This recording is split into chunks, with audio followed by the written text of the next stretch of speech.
Well, good morning and welcome to the Church Office podcast. My name is Gavin Smith and it's a joy to welcome you if you're here listening for the first time, and thanks for being here.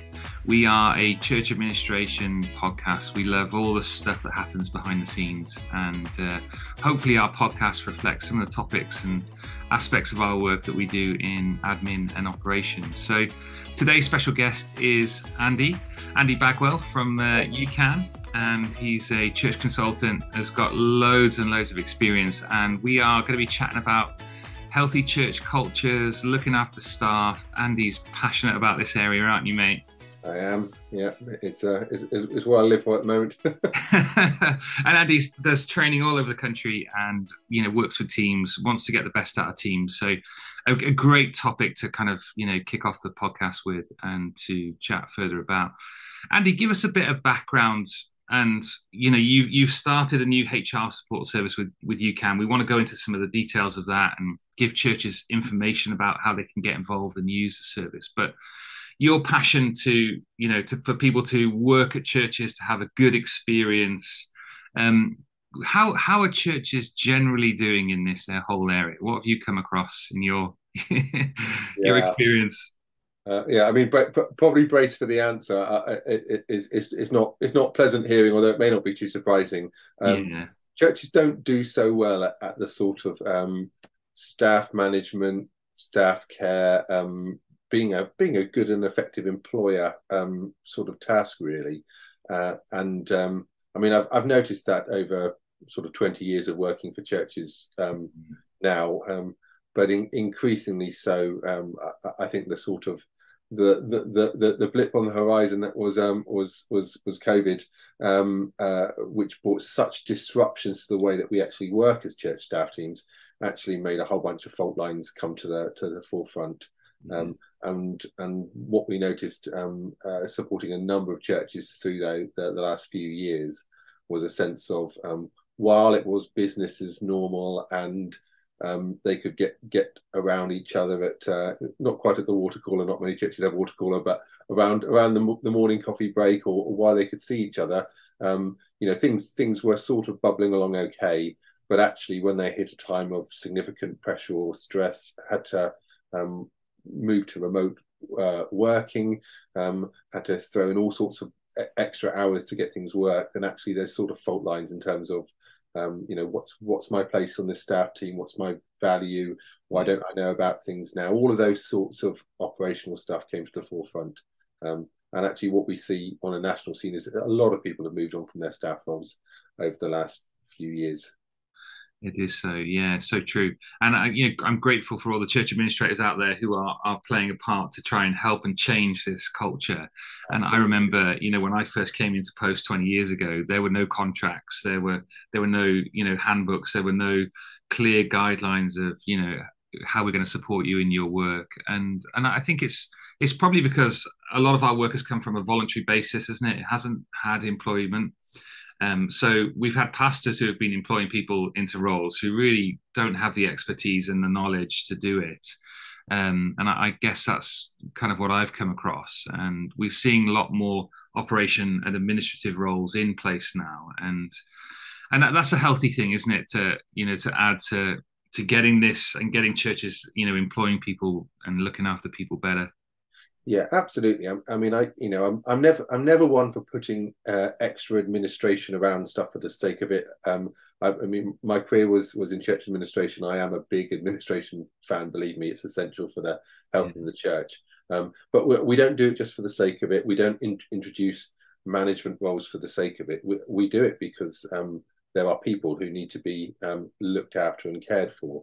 And do we want the experience of working for the church to feel more professional and more like the secular world? In some respects, yes, because actually some secular employers manage to create a much better sense of certainty with their employees about how things work. They manage to handle their progression, their development, their evaluation and review, their remuneration in all sorts of ways, which are actually, leave some people going, that's a good employment experience. And we certainly want to have those aspects present in the church. what we don't want to do is move too far away from the fact that this is also, it's a spiritual calling. We're doing it as family, and we're doing it in a sense of strong relationship as well. Yeah. And I think every church has got an example, haven't they, where something's gone wrong with a staff member, and someone's painfully left, or just been upset by it, and that is a true reflection, and that does happen, and I guess we have to be intentional and strive to be better, and I'm looking forward to hearing more about that on the podcast. Andy, when you go into a church to offer some training about creating healthy organizations, where do you start? What do you do and straight away? Yeah, well, I mean, there's a number of different ways to approach it, and actually, I mean, I suppose one of the most recent experiences is my colleague Jules and I were up in a church in the Midlands running line management training for a staff team there, sort of a fairly larger staff team, who had identified again that they wanted to be effective in managing their team well, and actually they identified that a lot of the people that they asked to take on the management of another team member, they've never been trained in it. They have no idea what's going on. You spoke earlier about often pastors, senior pastors of churches, they may not have had management training as part of their theological training. Some of them bring a secular understanding of it from a former career. But equally, it's common in churches for, a youth worker to manage an intern, have we actually given them the tools to do that? So Jules and I were up running this day-long course on line management training. And actually, as part of that, we look at the sort of foundational elements of if you're going to do line management, one-to-one meetings with your staff, in what sort of context is that? Is it clear in the organization when and where the decisions are made, what times of the year you like to plan in, and what times of year you like to evaluate and reflect on? How clear is the vision? How do you relate the understanding of the vision to what you actually want your staff team to do on a weekly basis? And then you sort of get into the realms of, and the amount of time that you give your staff to do that work. Is it sufficient for what you ask them to do, and have they got the right balance between the elements which are sort of the day job, the updating the records, making the building right, printing the notice sheets, all of those elements, to the particular project work that you might ask them to do to move the church's vision forwards. And what we often find is, you can say, I'm going to do line management really well, but if some of those sort of fundamentals about clarity of vision, cohesiveness of team, shared purpose, understanding of roles and responsibilities are not in place, then actually, the line management is sort of like putting a sticky plaster on something which actually needs a slightly more fundamental rework. Yeah, it's interesting because I was listening to a podcast where somebody else was saying about having like a kind of line management structure and having a team plan of where people fit and where there's kind of authority and roles and management. And most people kind of shy away from wanting to have a proper kind of formatted diagram of where everything flows. But this podcast was really putting across the fact that actually people like to know where they fit. They like to know who they're reporting to. They like to have that real clarity of what part am I playing in delivering the vision that we're all building around, that we're all wanting to kind of grow and move towards. Yeah. And it was fascinating because we've always kind of not had a diagram and thought, right, we don't want it to look hierarchy. We don't want it to flow like that. But actually they were putting together saying, this is a really positive thing. People actually really appreciate it. And it's interesting. I think boundaries and clarity are actually freeing and freedom, not restrictive. So the majority of people that I speak to on church staff teams like to understand how I fit into this, what's expected of me. And one of the big models for management that I've studied over the last few years, which is called the 4 disciplines of execution. It comes out of a American secular consultancy called Franklin Covey. Really talks about creating a winnable game for people. Whenever we sit down to play a board game, I don't know about you, if I sit down to play a board game, I want to know that I've got a chance of winning it. If I'm playing it with my wife as a team, she desperately wants us to win it. So it's all about having a scenario which, by the end of the process, we can have enjoyed it, but actually achieve something. And I think that's what people want in the work situation. And again, churches sometimes, err away from that because they think, I don't want to be micromanaging the person. I don't want it to feel too secular. But actually, that lack of clarity means that they're not certain of what's expected of them, and because of that, sometimes they don't even feel equipped or engaged to be able to achieve anything. Yeah. I had this wonderful conversation with a really great vicar of a church who was talking to me about their management style, and they were very trusting of their team. Really didn't want to engage too much in providing a specification or setting up micromanaging them. Didn't even meet too often with them. I trust them. I want to allow them to get on with their job. They're here because they're called to do it, and that's absolutely great. When I sat and spoke with their team, the reality, they were saying is, we feel a bit isolated. We don't really know what's wanted of us. We don't know what they think it looks like to do administration well, or to do children's ministry well, or etc. And actually, we need more of that specification. So, the manager was thinking, if I go too much in on that, they're going to feel micromanaged and not trusted. The team was actually going, we need more from you on this, so that we can do this well. And it's often that mismatch between intention and outcome, which sort of gets us into a problem in the world of staff management, I think. Yeah, it does. Yeah, I think that's absolutely right. I think he makes a really good point. Yeah, I met a pastor who was wanting to be hands off, and same kind of outworking. What the staff really needed was them to put their hands on a bit more, and to bring clarity. So, if you are listening to the podcast as a pastor or in a kind of senior role within a church, and you are managing people, then it's good to take some time and just to kind of reflect on what is my style of leadership. What am I doing? How am I supporting? How am I communicating to my staff? How am I helping to meet their needs, and encourage them as well in what they're doing, and create those kind of safe places and those clear boundaries. I think that's great. And if you're experiencing that as a church administrator, then take the opportunity as well to thank your line manager for the difference that they are making. I think sometimes you can be sat in the other seat going, I don't know how I'm doing, and so some feedback and stuff I think is useful. So go and thank them if that's the case as well. So, Andy, tell us about this. There's obviously two aspects to HR, isn't there? And we've got the kind of formal side of what we need to meet in terms of our governance, in terms of our contracts, job descriptions, and all of that, and then we've got the other side of getting the best out of people and making folk feel like they're part of it, and vision and everything else, and linking into that. Let's go to the first part then, the kind of legal side, what we need to have in place. I think churches have stepped up the game on this a lot more, but as a church administrator, we are spinning lots of plates. So I'm certainly not an expert in HR. I've got experience because I've done it for so long, but those really definitive points when a trustee's saying, are you sure we've got this nailed?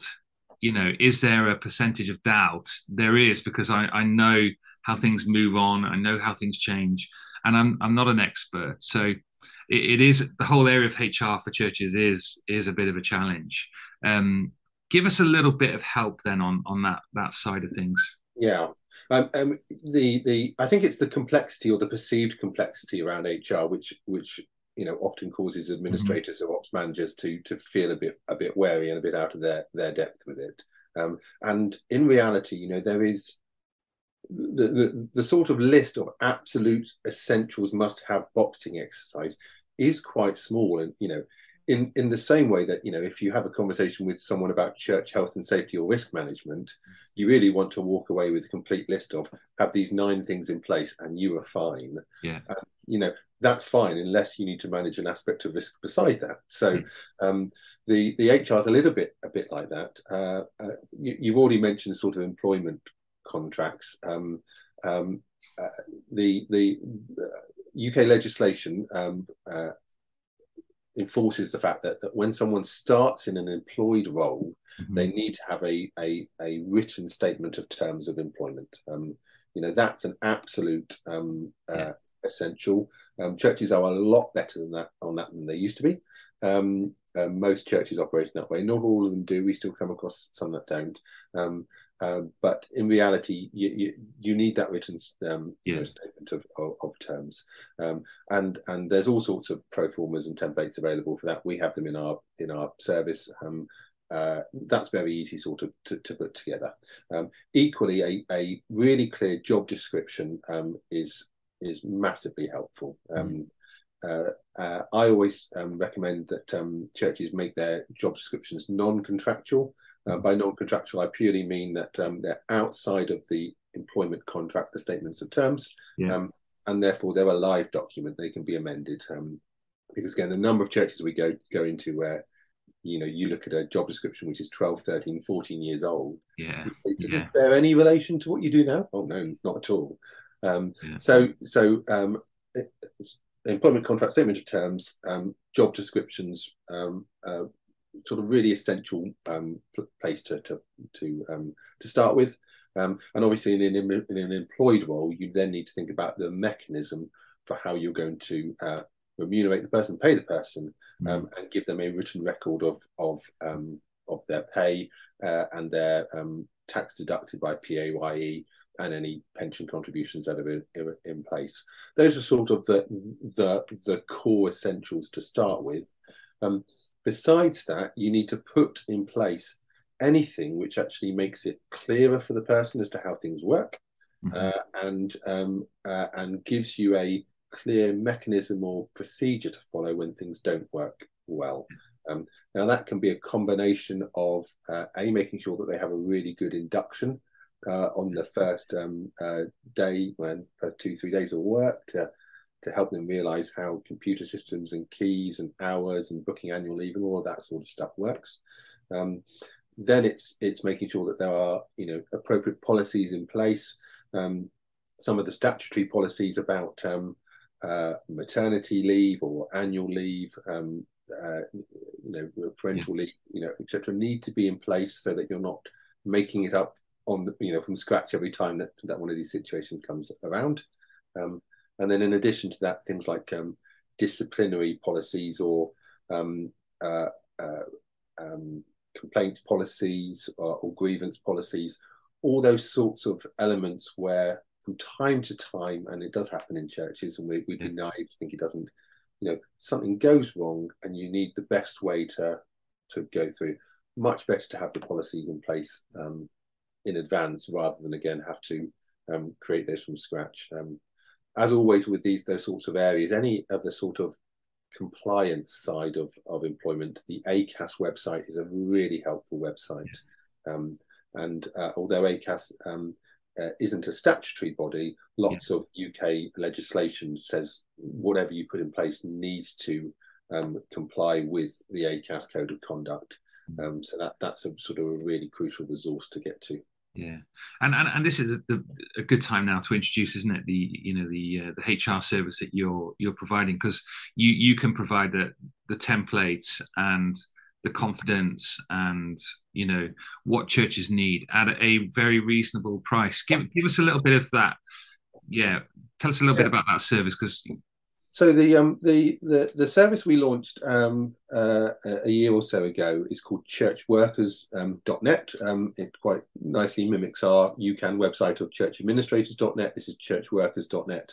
So it's run out of UCAN, the UK Church Administrators Network, but it's to service the HR support needs of anyone who works for the church.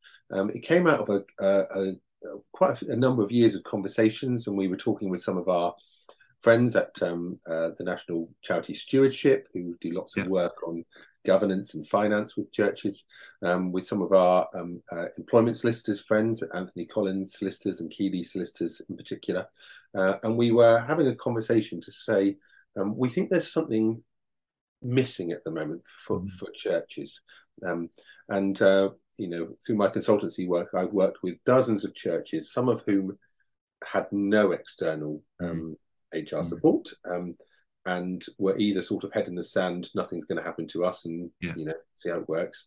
To those who were paying for a secular provision of HR support and actually not really getting particular value for money or an understanding of how it works in the church.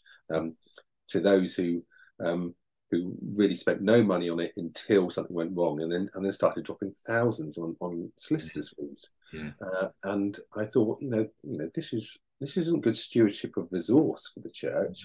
And the people involved in this are just not being treated well. If it's the managers, they feel, like they've got imposter syndrome, out of their depth. Apparently I'm responsible for HR, but I've got no idea what I'm doing. If it was the employees, they were feeling, my employer doesn't know what they're doing. This isn't going to go well for me. Yeah, absolutely. So we had this conversation to say, what could we put together? And after quite a long time of discussion, we got to the stage where the solicitors and stewardship said to us, actually, we'd love you, Can, to launch something into this sphere. We'll support and partner with you in this. And we launched churchworkers.net. And churchworkers.net is a annual subscription service where we provide the sort of the next line of consultation or guidance for someone working in a local church to help them meet their HR needs. We've got client churches who are very small with only 1 or 2 employees.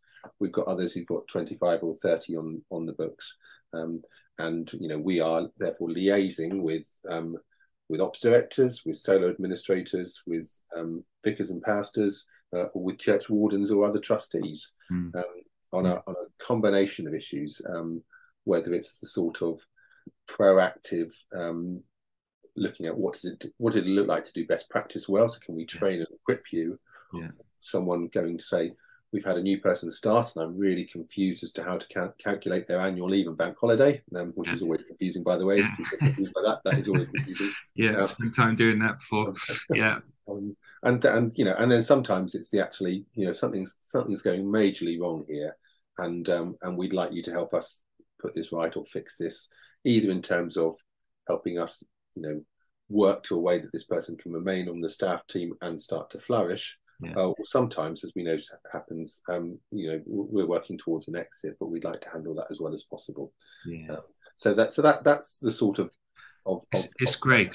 Now, I think if you're listening as a church and you're thinking, HR is something I need more help with, I need more support with, more confidence with doing, then this is a really good service to sign up. Not only do you have the kind of backup of lawyers who have gone through all of these templates and know this is the right stuff at the right time now, but you've got experienced practitioners who know the industry, who know the church, who know how to best support it. And I think that combination is the thing that comes through, isn't it, that people can sign up for. And if you've got under 5 employees, it's something like £365 a year. It starts with £1 a day. £1 a day, which is crazy, really, because some of the secular services that we've moved to churches from, they were spending more than that in a month, and if I look at the amount of time and benefit that they get from us as a result of it, it's just incomparable, really. But again, as with everything UCAN does, we do it on a not-for-profit basis, and we are hugely blessed by the support of the employment solicitors involved, who are giving lots of free pro bono time into the scheme and giving us discounted rates on other things. So it's the basic concept was, can we put together something to do really good bits of work once and help as many people as possible to benefit. Absolutely right. And so, if you're, you may be part of the Church of England, or you may be part of another network that does get some support. But this would be worth considering. The cost is cheap compared to what you would, contracting a lawyer to do a piece of work on something is going to cost you more than 365 quid. So definitely for the first hour, probably. Lawyers, I love it. And you're married to a lawyer, so I am. Yes, she knows all about it. So can't recommend the service enough, and it's great that you can have been thinking about this and considering this for the last however many years, and have been able to action it.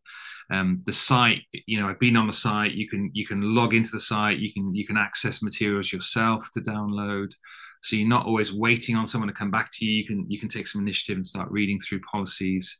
You can pick up the phone, you can get some advice, you can email in, and there are response times, aren't there, for people? And so it is a proper service, and it will bless you, I think, to be part of it, particularly for smaller churches who go, oh my goodness, I don't know what to do. And it is always the case, isn't it? We throw money at it when it goes wrong. And so, the biggest message from this is let's invest into this now.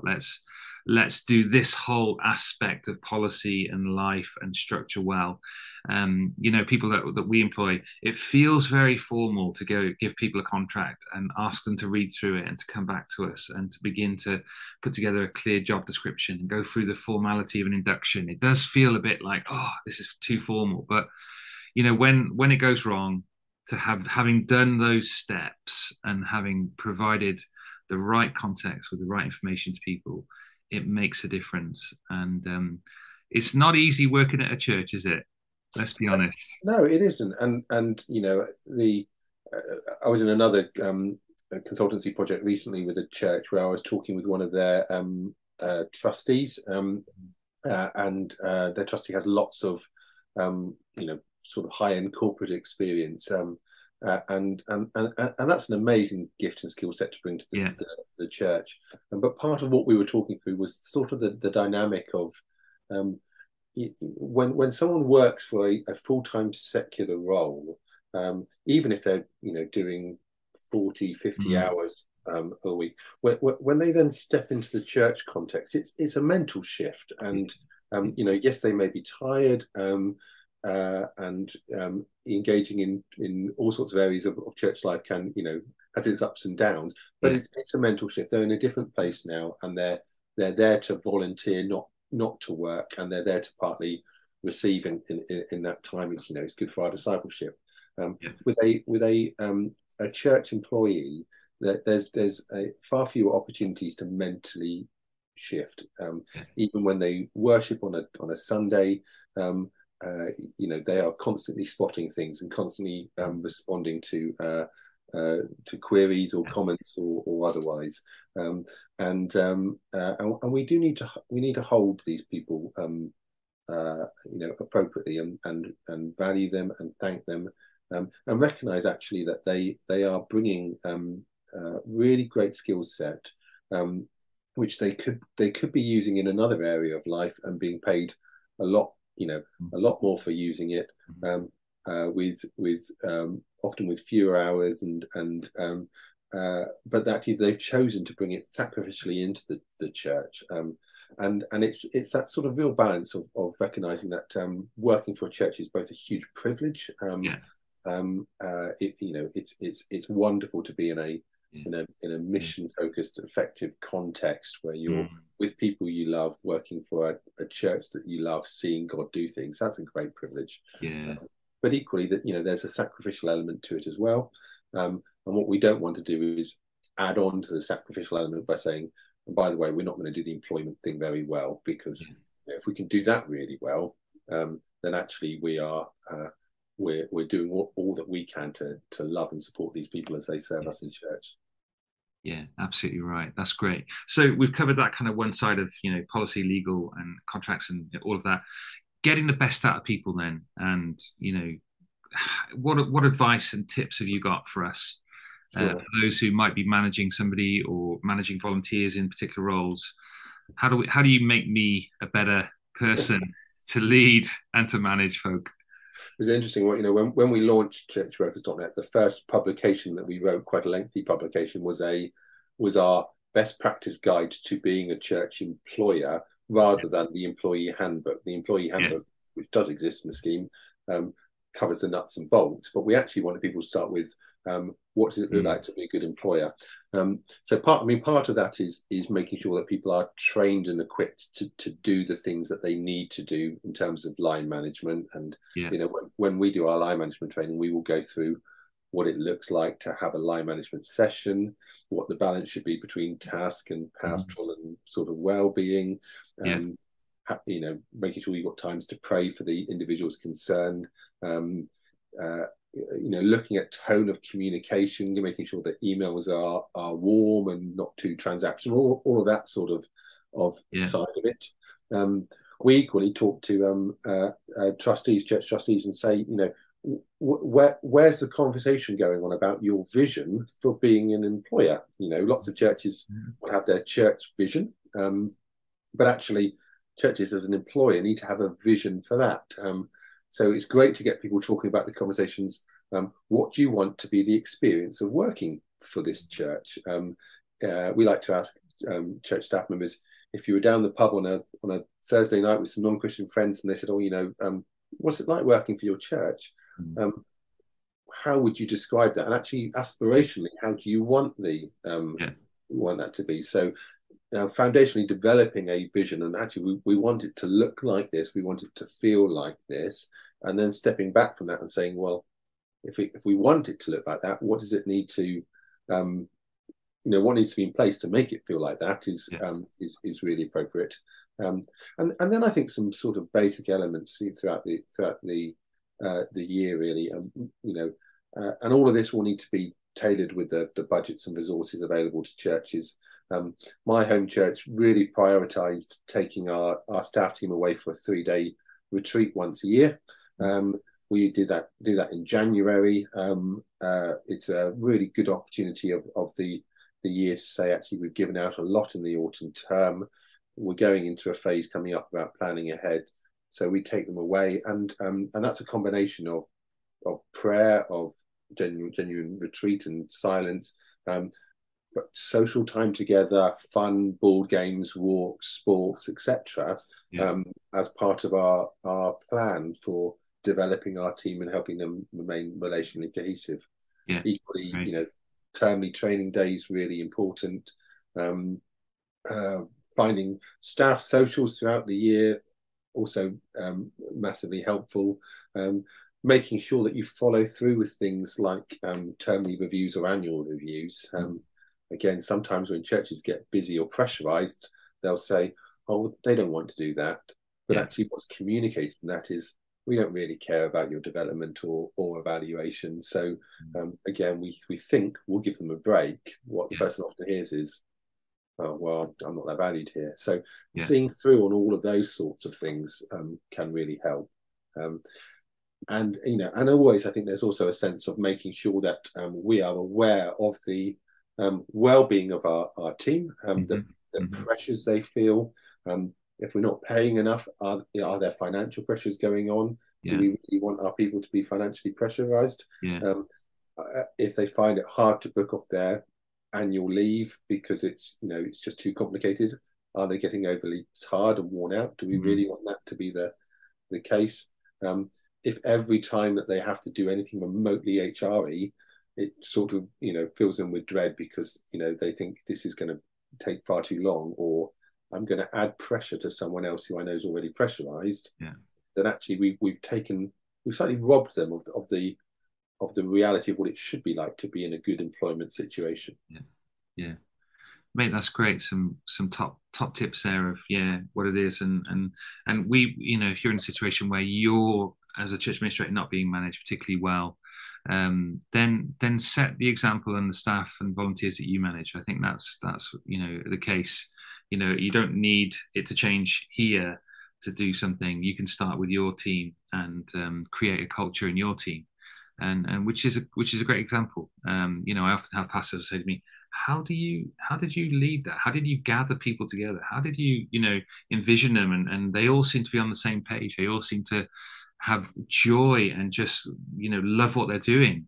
Talk to me about that. And those things are so valuable, aren't they? And just having an interest in people, knowing where people are at and how they're doing.